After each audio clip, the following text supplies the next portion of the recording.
yeah, no, I do. See it, no. If you see the cross out here with me, that is generally not an aiming marker. However, some of the guys do have a little bit of friendly competition to see who can get the closest. The loser tries to bid.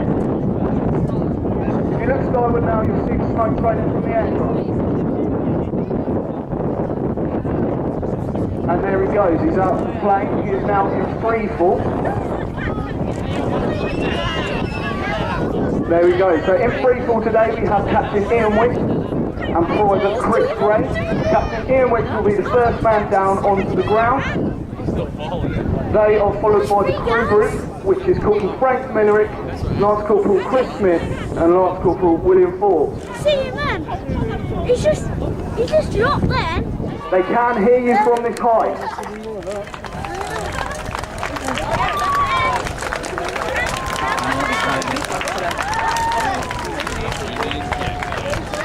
As you can see now, he's coming in for his landing pattern, just setting up so it gets as close as he can to the cross. There we go, ladies and gentlemen. Big round of applause. Captain Ian Wick.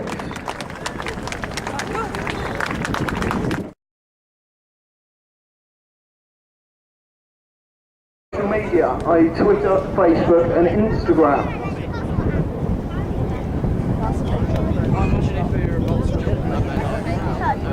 Let's have a quick chat with Private Chris Gray, see how his first display went. Chris, how was it? Oh, I tell you what, it's amazing coming down and seeing the crowd. I mean, there's a lot of pressure, and with the team guys I've got with me up in the sky, just trying to be as good as them and make sure I come in as I'm meant to and give you a good show. Thank you very much, Chris. Big round.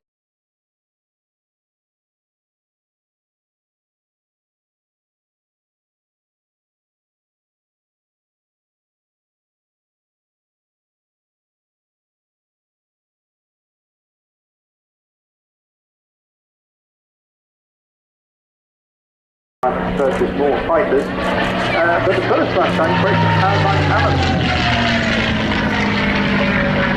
You can see this has got particularly distinctive markings as well. We'll get back to that in a minute or two. But whilst these aircraft were pretty good, certainly the airplane design was pretty spot on and they operated well at low altitude. They were pretty disappointed when it got to higher altitudes, and it was in the late 1942 area that the aircraft was simply transformed when in the UK Rolls-Royce Merlin engines were tested in place of the Allison. Well, the net result was of course pretty fantastic. The same engine as used in the Spitfire, but it was licensed produced in the USA by Packard, hence the term we often refer to the Packard Merlin. Well, when this was installed in the P-51 models in the range years, but it was Peter's personal ambition to return it to its original colours and then to unveil the visit of George XII. It was turned out just over a year ago in June 2016 and has now seen 2 seasons and is certainly one of the most original and historically accurate Mustangs in the entire world. Forms a key part of the Hangar 11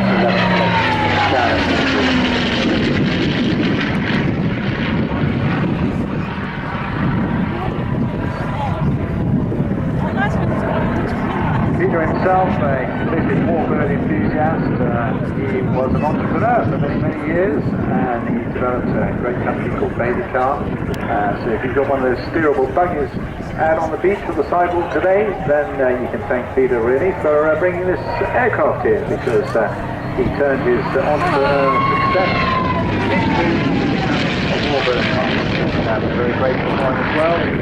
Also owns a Spitfire and a Hurricane down in his base, and very recently sold a Superb as well. So that is sadly passed on to a new owner, just dropping into air traffic control. You may have picked up there, he's now manoeuvring for his last pass.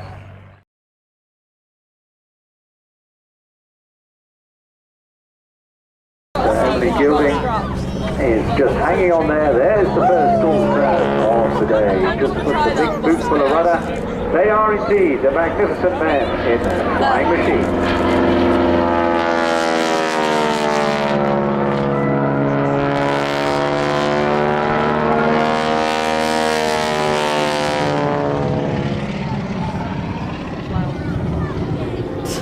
Yeah, flying the aircraft today with Steve Hanks, already a hugely experienced pilot with thousands of hours under his belt as a commercial airline pilot, but also spent many of his weekends supporting the aerobatics. And look now, Emily is actually lying on her side and she comes out and still stretching out with those wonderful gymnastics.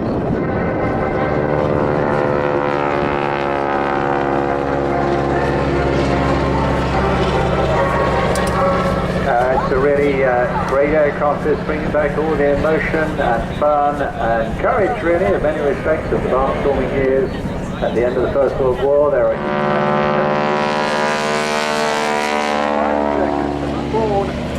way back. You would have just caught sight there of Emily. She went past upside down and then swiveled the harness. And then managed to get in position, and then all the time she was doing that, she was going through a whole lot of gymnastics exercises as well. Yeah, okay, maybe. Very getting through sometimes the place for advertising, sometimes the girls just get in touch. Well, Emily's sister Stella joined the team 5 or 6 years ago. And while they take this, so you see that Steve is puffing as he goes into this orbit around the site. The smoke, it's all perfectly environmentally sound, the smoke is all on shocking smoke. He is also climbing, and you'll hear that prop rasping through the air. Fantastic sound. And that's on the front end of a huge Pratt & Whitney 9-cylinder radial engine producing 450 horsepower. And when that prop goes into, you may well remember them as the Crunches or the Appley Buffaloes or even the Ginos for many years. Same team, different pilots now.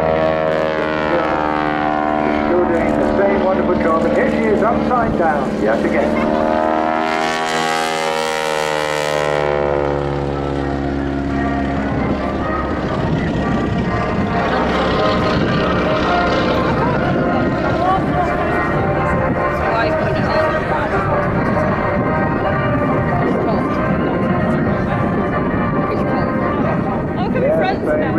Magnificent men and girls in what is the most beautiful flying machine. So by now Steve and Emily will be thinking about whether it's an opportunity to unstrap. We'll wait and see. Sliding back down now. Could be an opportunity for another loop. Get your cameras ready. And it's a roll.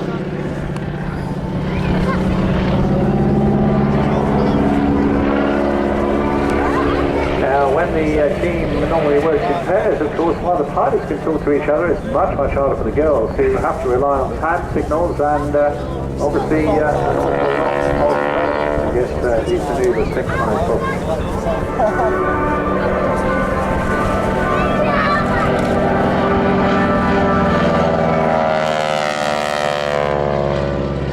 Very international team as well. They performed in the Middle, Far East and a lot in China over the last couple of years, a lot of British teams.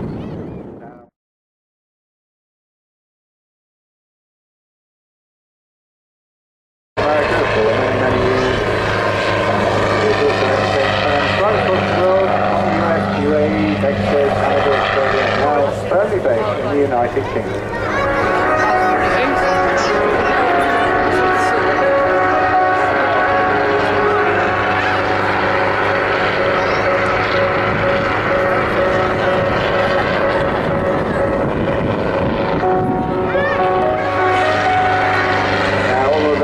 Down the front there, you can see the fabulous paint scheme, I hope, on the front end, the huge, great bulging eyes, the little smiley face there of Otto itself. So, as I say, it's unusual to have a huge personality in the cockpit flying, a huge flying personality as well.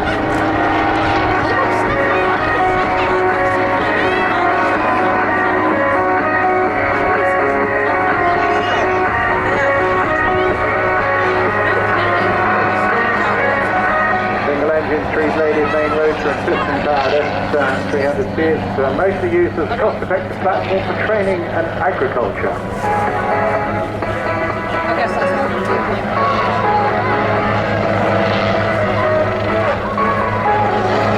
Way back in 1959, he had to go to the original certification of this aircraft.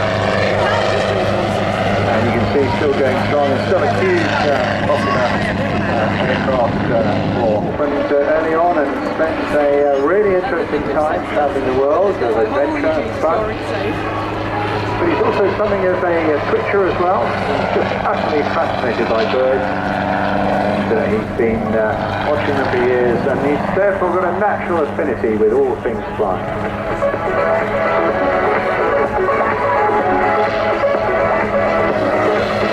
Here in a sideways transition, but of course he's been showing you spot turns and a whole variety of maneuvers.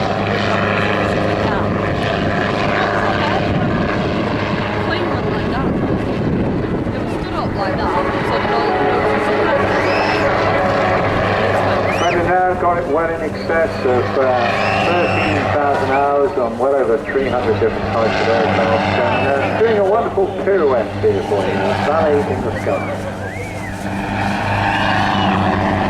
It depends if you like it.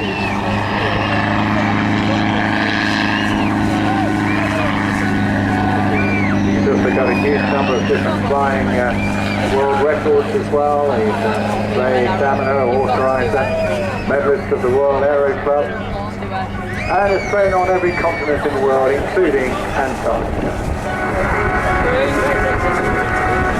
Also had a TV show on Discovery Channel many years ago, which was his way of introducing people to a whole variety of different aircraft, and unsurprisingly also a colleague of mine in the display commentary business.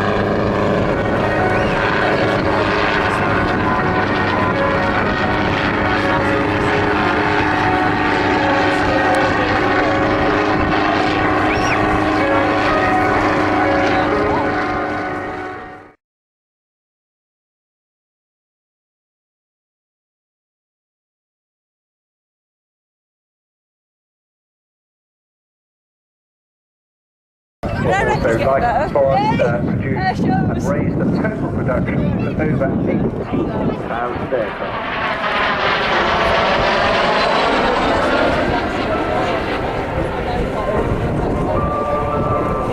This aircraft is often mentioned along with the North American F-86 Sabre as one of the best fighter aircraft of the Korean War and among the best fighter aircraft of all time.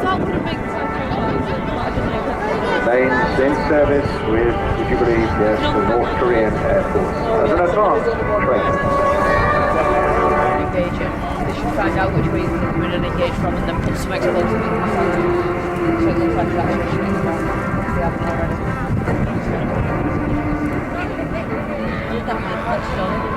Yeah. That's good. How much is it? They're sharing it.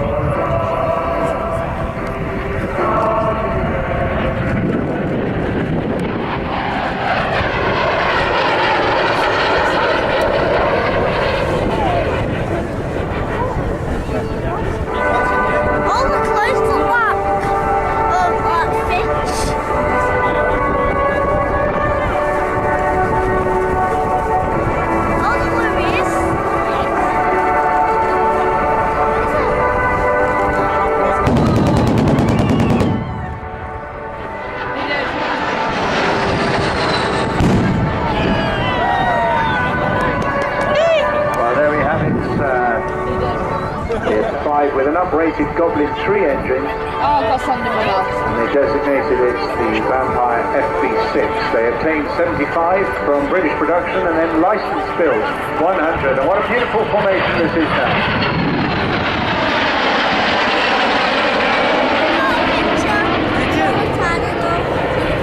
And how extraordinary it is that it takes a bunch of very enthusiastic, hugely experienced Norwegians.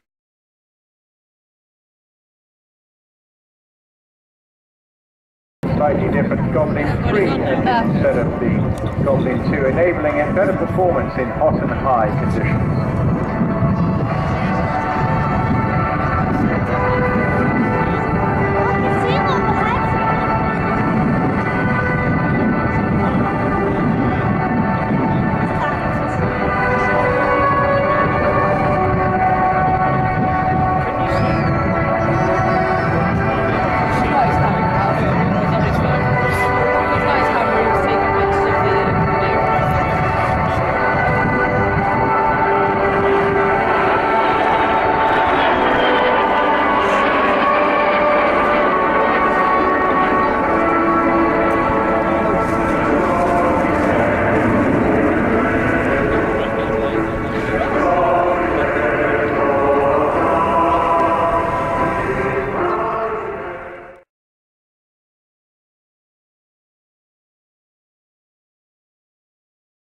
Colourful contribution to light aviation.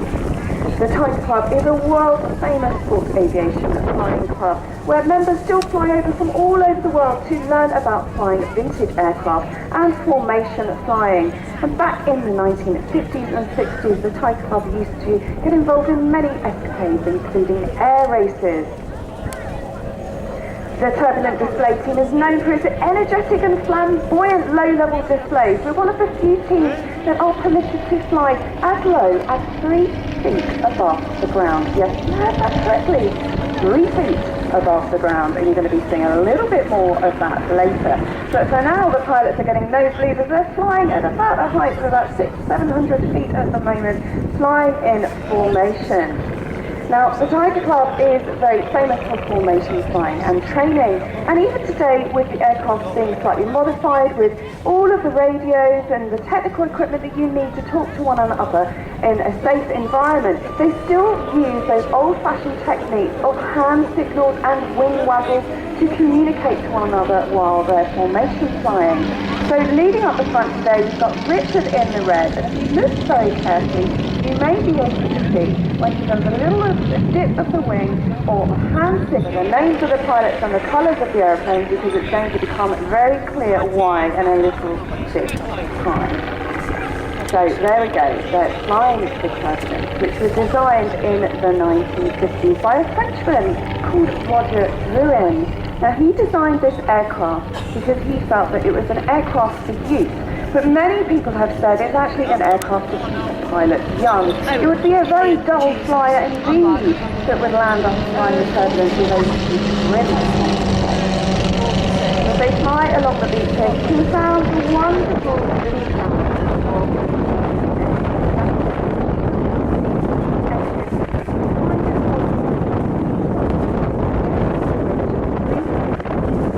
Lowering down, as Richard in the red, lowering the turbulence.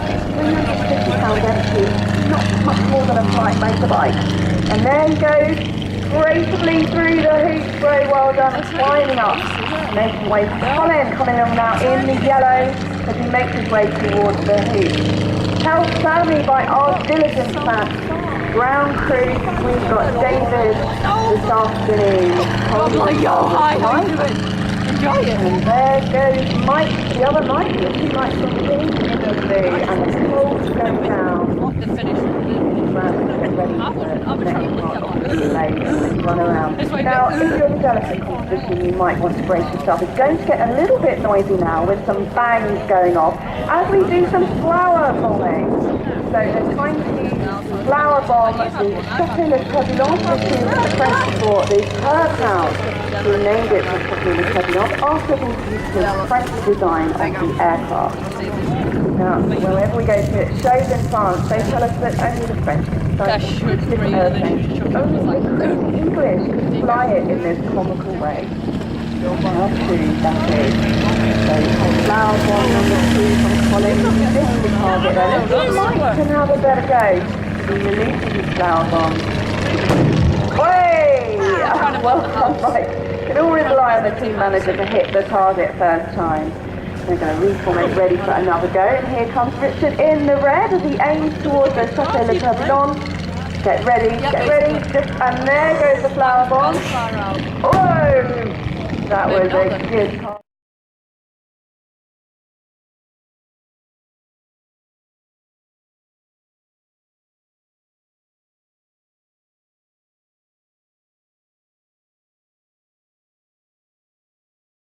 The crossfire break.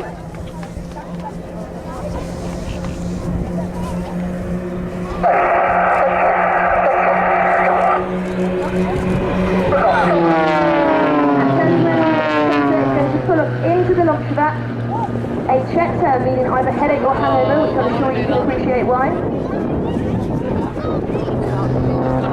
And like I said, Kirsty Murphy was the first and remains the only ever female Red Arrow pilot. She's got over 23 years of flying experience under her belt. She flew the Tornado whilst in the RAF and has recently qualified as an instructor on the Extra 300, the aircraft in which the Blades are flying in. But for now, if we look to our left and right, we have Blades 1 and 4 approaching, and they're going to perform a series of alien rolls before crossing in the centre of this ley line at closing speed of 350 miles per hour.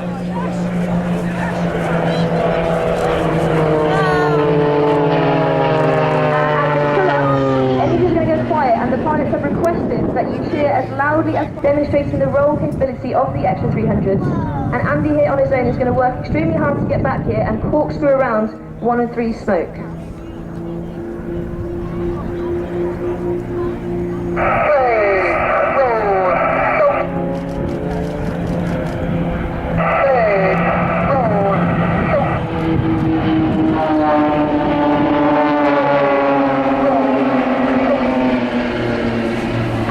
They are flying in the Extra 300s. It is perfect for formation aerobatics, as I'm sure you can see why. And it has 2 seats. The pilot sits at the back. And you can come and experience formation aerobatics for yourself. And you'll sit in the front of the aircraft and experience these wonderful manoeuvres. And I can tell you from a personal experience, it is absolutely fantastic.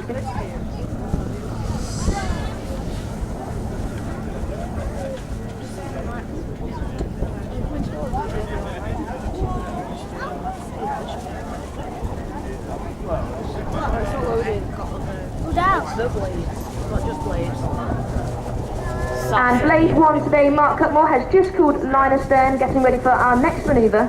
This next manoeuvre is dedicated to the Battle of Britain, and as they pull up into the vertical, each aircraft is going to wait for the one in front to hit 45 degrees before beginning their roll beneath. And this is the Spitfire roll.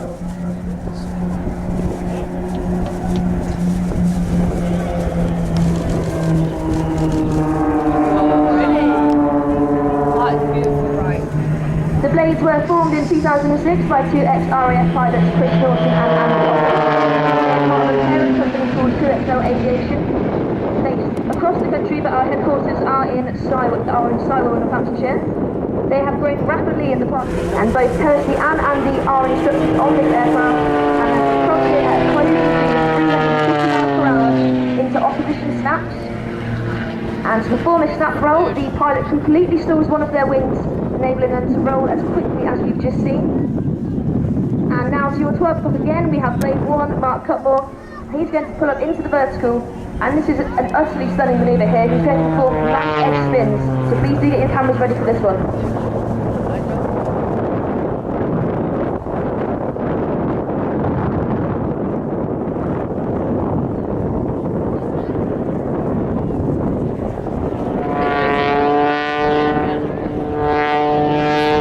To our right, as well as finishing that manoeuvre, we'll have Andy Evans doing his last solo routine. Smoke on as he begins with the centrifuge. Andy Evans has been with the team since 2006. And like I said, he's an extremely experienced Extra 300 pilot. And his aircraft actually has a slightly bigger engine enabling him to perform these wonderful solo manoeuvres. And he's going to perform the nice slide for you here.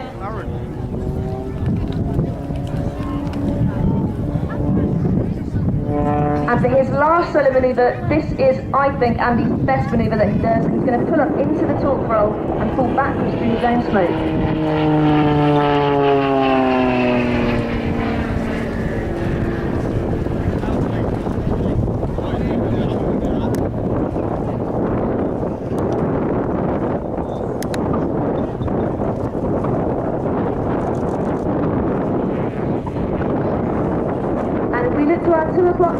have blades 1 and 3 approaching smoke on.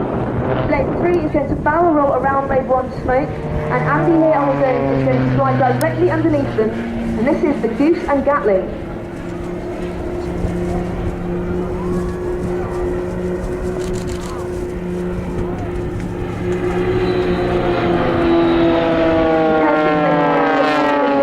Extremely hard work, quite windy today as you can see outside over up from their coats, and as they finish this manoeuvre, Andy Evans is going to perform a lag pursuit rejoin, enabling him to get back to the pack extremely quickly.